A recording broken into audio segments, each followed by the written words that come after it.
Hello बच्चों, जेपीआईसी digital stream में आपका स्वागत है। कैसे हैं आप लोग? आशा करते हैं आप लोग बहुत अच्छे होंगे, घर पे होंगे और सेफ होंगे। बच्चों, आज के इस वीडियो में हम कक्षा 8 गणित की अध्याय 2 जिसका नाम है वर्गमूल के बारे में चर्चा करने वाले हैं। इसके पहले बच्चों हम लोगों ने अपने अध्याय 1 जिसका नाम था परिमेय संख्याएं, उसको ऑलरेडी डिस्कस कर लिया है। अगर आप लोगों ने अध्याय के किसी भी वीडियो को नहीं देखा है तो आप अपने विद्यालय के यूट्यूब चैनल जेपीआईसी डिजिटल स्ट्रीम पर विजिट करके वहां पर आप लोगों की आपकी प्लेलिस्ट मिल जाएगी। वहां पर सारे वीडियोस को देख करके आप प्रीवियस लेक्चर को भी कंप्लीट कर सकते हैं, अपनी नोट्स को भी बना सकते हैं। तो बच्चों, आपने देखा कि प्रीवियस डे हमने आप लोगों को आपको एक पीडीएफ प्रोवाइड कराया था।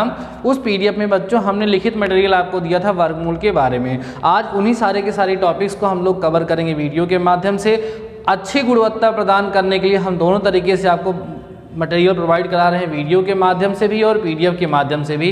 जो चीज़ें वीडियो में हम लिख के नहीं बता सकते हैं बोर्ड पे, उसको आपको लिखित रूप में दे रहे हैं। और जो चीज़ें लिखी नहीं जा सकती, बिना समझाए समझ में नहीं आएंगी, उसको हम आपको वीडियो के माध्यम से बता रहे हैं। सो हमारा विद्यालय परिवार और हम आपके साथ निरंतर इस तरीके से लगे हुए हैं कि आपको एकदम क्लास वाली फीलिंग आ जाए। तो ठीक है बच्चों, आइए अपना हम सेकेंड चैप्टर स्टार्ट करते हैं जिसका नाम है बच्चों वर्गमूल। आइए समझते हैं कि वर्गमूल बच्चों होता क्या है। ध्यान समझना बच्चों, वर्गमूल क्या होता है। कहा जाता है कि बच्चों जब हम किसी भी संख्या को, वर्गमूल को इंग्लिश में बच्चों स्क्वायर रूट कहा जाता है। कहते हैं जब हम किसी भी संख्या को उसी संख्या से गुणा करते हैं तो उसका जो गुणनफल प्राप्त होता है बच्चों वह उस संख्या का वर्ग कहलाता है। कैसे? मान लो जैसे बच्चों 7 ले लिए, 7 को 7 से ही गुणा करोगे तो ये 7 का वर्ग बराबर 49 होगा। तो यहाँ कह सकते हैं बच्चों कि 49 जो है वो 7 का क्या है? वर्ग है। ध्यान दो बच्चों, क्या कहेंगे कि 49 7 का वर्ग है। और देखो जैसे बच्चों लिखे 8 गुणे 8 तो हो गया 8 की घात 2 बराबर 8 ठैया 64। तो यहाँ पर देखो कि 64 जो है बच्चों, 64 क्या है? 8 का वर्ग है। बातें समझ में आ रही हैं? अब जब यहाँ से आप लोग वर्ग समझ लिए बच्चों तो आपको यहीं से वर्गमूल भी समझ में आ जाएगा। वर्ग की परिभाषा क्या है ऑलरेडी हमने लिख के दिया है आप लोगों को। जब किसी भी संख्या को उसी संख्या से गुणा करते हैं तो जो गुणनफल प्राप्त होता है वह उस संख्या का वर्गमूल कहलाता है। अब बात करते हैं बच्चों, ये तो हो गया वर्ग का कॉन्सेप्ट। अगर आपसे कोई पूछे भाई तो वर्गमूल क्या होता है, बड़ा सिंपल सा लॉजिक है। जैसे बच्चों 64 8 का क्या है? वर्ग है। तो 8 64 का वर्गमूल होगा। 8 64 का क्या बच्चों? वर्गमूल होगा। सिंपल सी बात है ना, क्लियर हो गई बात ना। जैसे ए स्क्वायर जो है वो ए का क्या है? ध्यान दो, ऐसे समझाते हैं। जैसे ए करिए, यहाँ ए स्क्वायर आया तो ये इसका वर्ग है ना, मतलब ए स्क्वायर ए का वर्ग है और ए जो है बच्चों ये ए स्क्वायर का क्या है? वर्गमूल है। ठीक है। अभी आप लोग एक चीज़ और नोट रखिएगा बच्चों कि जो हम लोग वर्गमूल ज्ञात करते हैं वो हमेशा धनात्मक संख्याओं का वर्गमूल ही ज्ञात किया जाता है। ऋणात्मक संख्याओं का वर्गमूल जो होता है वो वास्तविक नहीं होता, वो काल्पनिक होता है। वो आप हायर क्लास में पहुँचेंगे तब वहाँ पर डिस्कस करेंगे। ठीक है। तो बच्चों अभी तक आप लोगों ने क्या समझ लिया? वर्ग क्या होता है, वर्गमूल क्या होता है। ठीक है। अब अगला टॉपिक हमारा है बच्चों पूर्ण वर्ग संख्या। पूर्ण वर्ग संख्या बोलते हैं परफेक्ट स्क्वायर नंबर। इसका क्या मतलब है? देखो बच्चों जैसे 16 है ना, 16 का वर्गमूल निकालोगे तो 4 आ जाएगा। जैसे 25 है, 25 का वर्गमूल निकालोगे 5 आ जाएगा। 49 का वर्गमूल निकालोगे बच्चों 7 आ जाएगा। 64 का वर्गमूल निकालोगे 8 आ जाएगा ना, यही तो। 25 का वर्गमूल निकालोगे 5 आ जाएगा। ऐसे ही 169 का वर्गमूल निकालोगे तो 13 आ जाएगा।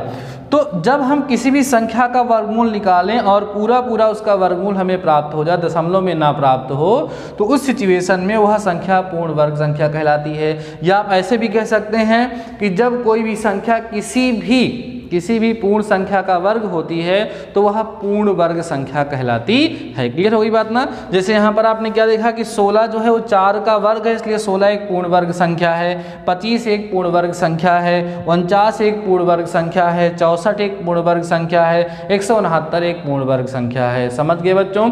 अब देखो आपकी बुक में जो क्वेश्चन दिया गया है उसके बेसिस पे हम लोग डिस्कस करते हैं। आपके बुक में जो एक्सरसाइज 2.A है, सॉरी 2A है, आपकी एक्सरसाइज जो है उसी की परिचय के बारे में चूँकि हम लोग डिस्कस भी कर रहे हैं, तो जो 2A एक्सरसाइज है बच्चों ना, उसमें इसी के बारे में डिस्कस किया गया है, पूर्ण वर्ग के बारे में।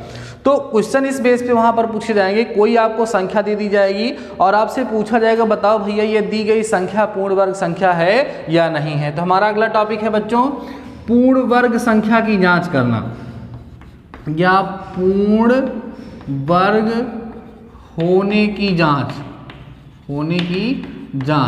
मतलब कोई भी संख्या अगर हमें दी गई है तो हम ये कैसे चेक करेंगे वो दी गई संख्या पूर्ण वर्ग है या पूर्ण वर्ग नहीं है। आइए प्रोसेस समझाते हैं बच्चों।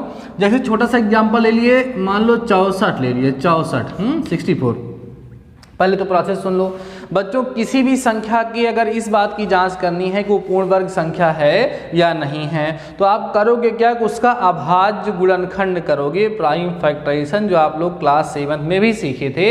अभाज्य गुणनखंड करने के बाद उसके जितने भी अभाज्य गुणनखंड होंगे सभी अभाज्य गुणनखंडों का वहाँ पर जोड़ा बनाया जाएगा, पेयर बनाया जाएगा, ठीक है। अगर वह जोड़ा बन जाता है सबका, तब क्या हो जाएगा बच्चों, वो सभी संख्याओं का जोड़ा बन गया तो पूर्ण वर्ग हो गई। अगर सभी संख्याओं का जोड़ा नहीं बना, एक भी संख्या उसमें बच रही है, तो वह पूर्ण वर्ग संख्या नहीं होगी। छोटा सा एग्जांपल लिए हैं 64, आइए देखते हैं। पता है आपको पूर्ण वर्ग है, फिर भी इस 64 का गुणनखंड करो, 2 तिहाई 6, 2 दूना 4, 2 एकम 2, 2 छंग 12, 2 अठे 16, 2 चौके 8, 2 दूना 4, 2 एकम 2, कट गया पूरा। इसका मतलब ये है बच्चों कि हमारा ये जो 64 है 64, इसको हम क्या लिख सकते हैं, 2 गुणे 2 गुणे 2, कई बार है 1 2 3 4 5 6 ना, 1 2 3 4 5 6। अब 2 का जोड़ा बनाओ, देखो इस 2 का जोड़ा बन गया, इस 2 का जोड़ा बन गया, इस 2 का जोड़ा बन गया। क्या अकेला कोई नंबर सिंगल बचा जो किसी का जोड़ा ना बना हो? नहीं सर, सभी के सभी नंबर किसी न किसी के जोड़े, किसी न किसी के पेयर बन गए हैं बच्चों। इसलिए 64 जो है वो क्या है, 64 एक पूर्ण वर्ग संख्या है। बातें समझ में आ रही हैं। इसी तरीके से बच्चों आपको कोई भी संख्या दी गई होगी, अगर हमें ये चेक करना होगा कि दी गई संख्या एक पूर्ण वर्ग संख्या है या पूर्ण वर्ग संख्या नहीं है, तो हम लोग क्या करेंगे, सबसे पहले दी गई संख्या का अभाज्य गुणनखंड करेंगे। उसके अभाज्य गुणनखंड में जो संख्याएं होंगी उनका जोड़ा बनाएंगे। जब उनका जोड़ा बनाएंगे, उनका पेयर बनाएंगे, अगर सबका जोड़ा बन जाता है, कोई संख्या वहां पर नहीं बचती है, तब हम ये जान जाएंगे कि वह संख्या पूर्ण वर्ग संख्या है। अगर एक भी ऐसी अभाज्य गुणनखंड बच के जो किसी का जोड़ा नहीं बन पा रहे हैं, तब वो पूर्ण वर्ग संख्या नहीं होगी। तो कंसेप्ट आप लोगों ने समझ लिया बच्चों। अब बारी है कि इसके बेसिस पे हम लोग कुछ एग्जाम्पल करके उसकी प्रैक्टिस करें, लेकिन उससे पहले बच्चों वीडियो को पास करके इतनी सारी बातों को आप लोग थोड़ा सा नोट कर लीजिए। आप कहोगे सर आप नोट्स भी प्रोवाइड कराते हैं और बोर्ड पे भी कहते हैं नोट कर लिया करिए। बच्चों जो नोट्स हम प्रोवाइड कर रहे हैं उसको आपको नोट्स में लिखना है, उसके बाद इसको आपको रफ में नोट करना है। कुछ नई चीज़ें अगर दोनों में से आपको मिलती है तो उसको आपको नोट्स में बढ़ा लेना है, नहीं तो जब तक आप लिखेंगे नहीं तब तक आपको लेक्चर्स भी समझ में नहीं आएंगे। So before that pass the video and note down. तो बच्चों हमने आपको ये सिखा दिया किसी भी दी गई संख्या के पूर्ण वर्ग होने की जांच हम कैसे करेंगे। मीन्स हमें कोई संख्या दी गई है तो वो पूर्ण वर्ग है या नहीं है, इस बात की जांच हम लोग कैसे करेंगे ये हमने आपके साथ डिस्कस कर दिया। अब यहाँ पर कुछ एग्जाम्पल हम लोग करेंगे बच्चों, जिसकी हेल्प से ये क्लियर हो जाएगा और अच्छे से कि किस तरीके से हम लोग चेक करते हैं कि कोई दी गई संख्या जो है वो पूर्ण वर्ग संख्या है या नहीं है। तो आइए कुछ एग्जाम्पल दिए गए उनको हम लोग सॉल्व करते हैं बच्चों। सबसे पहला हमने यहाँ पे लिखा है 1250 है, हमें चेक करना है कि यह पूर्ण वर्ग संख्या है या नहीं है। क्या करेंगे बच्चों, सबसे पहला काम इसका हम अभाज्य गुणनखंड निकालेंगे। ठीक है, चलिए करिए। 2 से काटिए, 2 छंग 12, 2 दूना 4, 2 पंचे 10, ये हो जाएगा बच्चों। और उसके बाद कितना आएगा आपका, 2 से काटोगे तो 2 से नहीं कटेगा बच्चों, ये किससे कटेगा, 5 से कटेगा अब ना। 5 एकम 5, 5 दूना 10, 5 25, फिर 5 से कटेगा बच्चों, 5 दूना 10, 5 25, फिर कटेगा ये 5 से, कितना आएगा बच्चों, 5 25, फिर यहाँ 5 से काटोगे तो आ जाएगा 5 एकम 5। ठीक है, इतनी बात समझ में आई। इसका मतलब ये है बच्चों, यहाँ लिख सकते हो अर्थात हमारा जो 1250 है इसको हम क्या लिख सकते हैं, 2 गुणे 5 गुणे 5 गुणे 5 गुणे 5। इतनी बातें समझ में आई। 4 ही 5 तो आया था, 1 2 3 4 ना। अब देखो इसका मतलब ये है अर्थात करके हम एक बार और लिखेंगे, 1250 को लिख सकते हैं बच्चों 2 गुणे 5 गुणे 5, इसका जोड़ा बन गया। गुणे 5 गुणे 5, इसका जोड़ा बन गया। अब देखो ध्यान से, 5 का तो जोड़ा बन गया, लेकिन यह जो 2 बच रहा है ये किसी के साथ इसका जोड़ा नहीं बन रहा है। तो 2 का जोड़ा जब नहीं बन रहा है, हमने बताया था कि उसके अभाज्य गुणनखंड में अगर एक भी संख्या, उसके अभाज्य गुणनखंड में अगर एक भी संख्या ऐसी बच गई जिसका पेयर नहीं बन पा रहा है, जिसका जोड़ा नहीं बन पा रहा है, तो दी गई हमारी जो संख्या होगी वो पूर्ण वर्ग संख्या नहीं होगी। तो यहाँ लिखेंगे चूँकि यहाँ 2 का जोड़ा नहीं बन रहा है, अतः क्या लिख देंगे बच्चों, यहाँ लिख देते हैं अतः हमारा 1250 क्या है, पूर्ण वर्ग संख्या नहीं है। क्लियर हो गई बात ना। ऐसे ही इसको भी चेक करेंगे, चलो करते हैं। 750 2 से कटेगा, 2 3 6, 2 7 14, 2 5 10। अब क्या 3 से कटेगा बच्चों, कट जाएगा। 3 1 कम 3, 3 दूना 6, 3 5 15। फिर इसको 5 से काटो, 5 दूना 2, 5 25 है। फिर कितना आएगा बच्चों, 5 25, फिर कितना आएगा 5 1 कम 5। बात समझ में आ रही है। अब देखो इसका मतलब क्या है, 750 बराबर हो जाएगा आपका 2 गुणे 3 गुणे 5 गुणे 5 गुणे 5। यही तो होगा भैया, यही तो होगा। अब देखो यही होगा अगर, तो हम लोग क्या करेंगे, जोड़ा बनाएंगे। 5 का जोड़ा बन गया, ना तो इसका बना, ना तो इसका बना, ना तो इसका बना। देख रहे हैं आप लोग कि नहीं, 5 का केवल एक जोड़ा बना, उसके बाद एक 5 और बचा है, उसका जोड़ा नहीं बन रहा है। एक 3 बचा हुआ है, उसका जोड़ा नहीं बन रहा है। एक 2 बचा हुआ है, उसका जोड़ा नहीं बन रहा है। 3 का जोड़ा बन ही नहीं रहा है। तो इसका मतलब यहाँ लिख देंगे अर्थात 750 एक पूर्ण वर्ग संख्या नहीं है ना बच्चों। क्लियर होगी बात। अगला देखिए 625 वाला। 625 को भी चेक करना है कि पूर्ण वर्ग है या नहीं है। क्या करोगे, सबसे पहले 625 का अभाज्य गुणनखंड करोगे, उसके अभाज्य गुणनखंड जो आएंगे उनका जोड़ा बनाओगे। अगर जोड़ा सबका बन जाएगा तो पूर्ण वर्ग संख्या होगी, नहीं तो नहीं होगी। चलो करो, क्या होगा, 5 1 कम 5 दूना 10, 5 25। फिर 5 से काटो, 5 दूना 10, 5 25। फिर क्या होगा, 5 25। फिर क्या होगा बच्चों, 5 1 कम 5। तो क्या मिला आपको, अर्थात 625 बच्चों बराबर है 5 गुणे 5 गुणे 5 गुणे 5 गुणे 5। 4 तो 5 मिला है, इसका जोड़ा बन गया। जब सबका जोड़ा बन गया, इसका मतलब कि 625 एक पूर्ण वर्ग संख्या है। क्या लिख देंगे, अर्थात 625 एक पूर्ण वर्ग संख्या है। क्लियर होगी बात। अगला देखिए 144 यहाँ पर हमने लिखा है। 144 को भी चेक कर लेते हैं। 2 सते 14, 2 दूना 4। अब किससे कटेगा, 3 दूना 6। अभी 2 से कटेगा बच्चों, 2 से काट लो। 2 3 6, 2 छंग 12। अब किससे कटेगा, 2 से कटेगा, भी कटेगा भाई।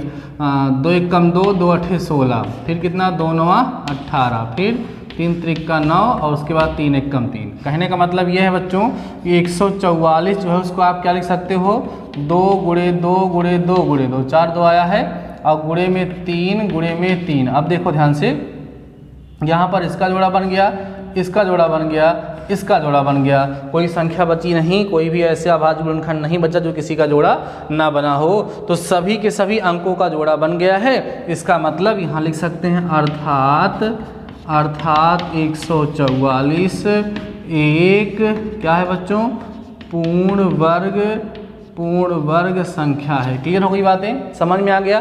तो यहाँ पर बच्चों हमने आपको 4 एग्जाम्पल करा दिए, जिसकी हेल्प से आपके कंसेप्ट ज़्यादा क्लियर हो गए होंगे कि किस तरीके से हम किसी भी दी गई संख्या के पूर्ण वर्ग होने की जांच कर पाएंगे। तो अभी आप बच्चों वीडियो को पास करके इन चारों के चारों क्वेश्चन को नोट कर लीजिए। देन हम नेक्स्ट टॉपिक के बारे में डिस्कस करते हैं, जो हमारा टॉपिक है सम एवं विषम संख्याओं का वर्ग या वर्गमूल। ठीक है बच्चों, before that pass the video and note down. तो आइए बच्चों हम लोग अपने नेक्स्ट टॉपिक के बारे में डिस्कस करते हैं, जिसका नाम है सम एवं विषम संख्याओं का वर्ग। क्या बच्चों, सम और विषम संख्याओं का वर्ग। इसके पहले ये जरूरी है कि सम संख्या क्या होती है बच्चों आपको पता हो, विषम संख्या क्या होती है बच्चों ये आपको पता हो।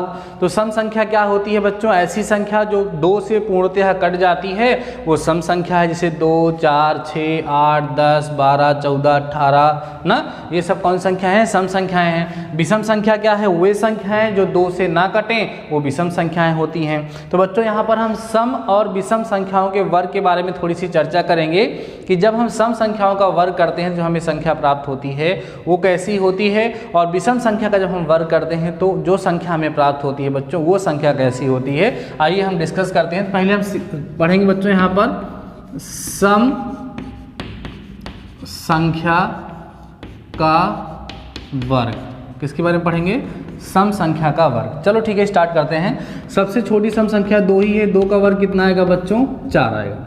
फिर चलो अगली सम संख्या 4 ले लिए, 4 का वर्ग करो बच्चों कितना आएगा, 16 आएगा, ठीक है। उसके बाद 6 ले लो बच्चों, 6 का वर्ग करो कितना आएगा, 36 आएगा। चलो 12 का वर्ग कर दो बच्चों, 12 का वर्ग कितना आएगा, 144 आएगा, ठीक है। इतनी बात समझ में आ रही है। 8 का वर्ग कर दो, एक और ले लो, 8 का वर्ग बच्चों करोगे तो 8 × 64 मिलेगा। अब देखो ध्यान से यहाँ पर क्या खास बात आपको देखने के लिए मिल रही है। देखो बच्चों ये जिसका आपने वर्ग किया कैसी संख्या है, बोलो सम संख्या है। अब इसका वर्ग करने पर जो प्राप्त हुआ बच्चों बताओ ये कैसी संख्या है, सर ये भी सम संख्या है। यहाँ देखो जिसका वर्ग किए बच्चों ये कौन सी संख्या है, सम। इसका वर्ग करने पर जो प्राप्त हुआ वो भी क्या है, सम। यहाँ पर जिसका वर्ग किए बच्चों क्या है, ये सम। वर्ग करने पर जो प्राप्त किए वो भी क्या है बच्चों, सम है। यहाँ पर देखो जिसका वर्ग किए वो सम है, वर्ग करने पर जो प्राप्त किए बच्चों वो भी क्या है, सम है। जिसका वर्ग प्राप्त किए आपने वो सम है, जो प्राप्त हुआ आपको बच्चों वो भी क्या है, सम है।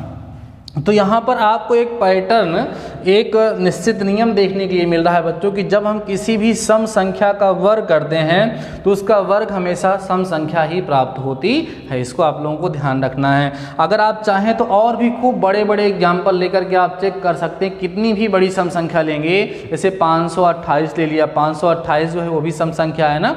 तो कोई भी बड़ी से बड़ी संख्या आप लेकर के देखिएगा, कैलकुलेटर का यूज़ करके देखिएगा, जब आप कोई बड़ी से बड़ी सम संख्या लेंगे और उसका बच्चों वर्ग करेंगे, वर्ग कैसे करेंगे, उसी संख्या को उसी से गुणा कर देंगे, उसका वर्ग हो जाएगा। तो जो हमें संख्या प्राप्त होगी बच्चों वो हमेशा कौन संख्या होगी, सम संख्या होगी। तो यहाँ से हमें क्या प्राप्त हो गया, लिख सकते हैं अर्थात सम संख्याओं का वर्ग सम संख्या होती है। क्लियर हो गई बात। सम संख्याओं का वर्ग हमेशा क्या होगी बच्चों, सम संख्या ही होगी। क्लियर हो गई बात। अब बात करते हैं विषम संख्या का वर्ग। विषम संख्या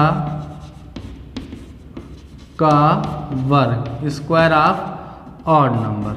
आइए इसको देखिए। तो देखो बच्चों जैसे 3 ले लिए, 3 का वर्ग किए 9 मिला। अब देखो यहाँ 3 क्या है बच्चों, विषम है ना। यहाँ पर ये जो 9 मिला ये भी क्या है, विषम है, ठीक है। और देखो 5 का वर्ग करो बच्चों कितना आएगा आपको, 25 मिलेगा। यहाँ पर ये 5 क्या है बच्चों, देखो ये 5 विषम है। जो आपको 25 प्राप्त हुआ बच्चों ये क्या है, ये भी विषम है। और कोई ले लो, 7 का वर्ग किए 7 × 7 = 49 आया, ये क्या है बच्चों, विषम है। ये जो प्राप्त हुआ ये भी क्या है, विषम है। तो यहाँ पर एक नया पैटर्न क्या देखने के लिए मिला आप लोगों को कि जब हमने किसी भी विषम संख्या का वर्ग किया तो हमें विषम संख्या ही प्राप्त हो रही है। अर्थात यह स्पष्ट हो गया कि विषम संख्या का वर्ग भी विषम संख्या होती है। यहाँ लिख देंगे, क्या लिखेंगे बच्चों, अर्थात विषम संख्या का वर्ग भी विषम संख्या होती है। क्लियर हो गई बात ना। क्या समझे बच्चों? हमें इस होल डिस्कशन से यह क्लियर हो गया कि जब हम किसी सम संख्या का वर्ग करेंगे तो हमें सम संख्या ही प्राप्त होगी, जब हम किसी विषम संख्या का वर्ग करेंगे तो हमें विषम संख्या ही प्राप्त होगी। अब यहाँ से कुछ और सोचो आप लोग। देखो बच्चों, आपको सिखाया हमने कि अगर 16 जो है वो 4 का वर्ग है तो 4 जो है वो 16 का वर्गमूल है। अब देखो ये सब वर्ग लिखे हुए, इधर आप देखोगे तो ये इधर कह सकते हैं बच्चों वर्गमूल लिखे हैं ना, और इधर क्या लिखा हुआ है? वर्ग लिखा हुआ है। मतलब 4 का वर्ग 16 है, 16 वर्ग है 4 का, और 4 जो है वो वर्गमूल है किसका? 16 का। देखो बच्चों, जब ये सम था तो वर्गमूल भी तो सम आया, ये सम था तो इसका वर्गमूल भी तो सम आया, ये सम था तो इसका वर्गमूल भी तो सम आया, ये सम है तो इसका वर्गमूल भी क्या आया? सम आया। इसका मतलब इसका उल्टा हम ये भी कह सकते हैं कि अगर हमें किसी सम संख्या का वर्गमूल निकालने के लिए दिया जाए और अगर वह पूर्ण वर्ग संख्या रही तो उसका हम वर्गमूल ज्ञात करेंगे तो वो भी हमें सम संख्या ही प्राप्त होगी। वही कंडीशन विषम वाले में भी लगेगी कि अगर हमें किसी विषम संख्या का वर्गमूल ज्ञात करने के लिए दिया गया और वह संख्या पूर्ण वर्ग हो तो हमें उसका वर्गमूल क्या प्राप्त होगी बच्चों? विषम संख्या प्राप्त होगी। चलो सम और विषम के बारे में बात कर लिए, अब थोड़ा सा शून्य के बारे में बात करते हैं। शून्य जिसको आप जीरो कहते हैं ना, शून्य अर्थात जिसको हम क्या बोलते हैं? जीरो बोलते हैं। अगर मान लीजिए हमें शून्य का वर्गमूल ज्ञात करना हो या शून्य का वर्ग ज्ञात करना हो तो वो क्या होगा? शून्य का वर्ग क्या होगा या शून्य का वर्गमूल क्या होगा? अर्थात जैसे बच्चों हम जैसे शून्य का वर्ग किए तो हमें क्या मिलेगा? शून्य। शून्य का वर्गमूल निकाले तो क्या मिलेगा? शून्य। तो आपको हमेशा ये ध्यान रखना है कि शून्य एक ऐसी संख्या है जिसका वर्ग करने पर भी शून्य प्राप्त होता है और शून्य एक ऐसी संख्या जिसका वर्गमूल ज्ञात करने पर भी हमें शून्य प्राप्त होता है। तो बच्चों, इस वीडियो के माध्यम से मैंने आपके अध्याय 2 वर्गमूल का श्री गणेश कर दिया, स्टार्ट कर दिया, और हमने अभ्यास 2.1 कंप्लीट इंट्रोडक्शन के बारे में आप लोगों से डिस्कस कर दिया है। और अगर आप इस वीडियो को खूब ध्यान से देखे हैं, जो मैंने आपको PDF प्रोवाइड कराया था उसको आप लोगों ने ध्यान से पढ़ लिया है, देन हम लोग अब आसानी से अपना अभ्यास 2A सॉल्व कर सकते हैं। हमें उसको सॉल्व करने में अब कोई समस्या नहीं होने वाली है। तो इस वीडियो को देखने के बाद आप अपनी बुक निकालिए फटाफट से और अभ्यास 2A को सॉल्व करना स्टार्ट कर दीजिए। और नेक्स्ट वीडियो में हम उसके आगे डिस्कस करेंगे, उसकी एक्सरसाइज जो 2A की एक्सरसाइज है उसको हम सॉल्व करके आप लोगों को दिखाएंगे। तब तक के लिए बच्चों आज के इस वीडियो में बस इतना ही। शानदार रहिए, मस्त रहिए और पढ़ते रहिए। मिलते हैं नेक्स्ट वीडियो के साथ।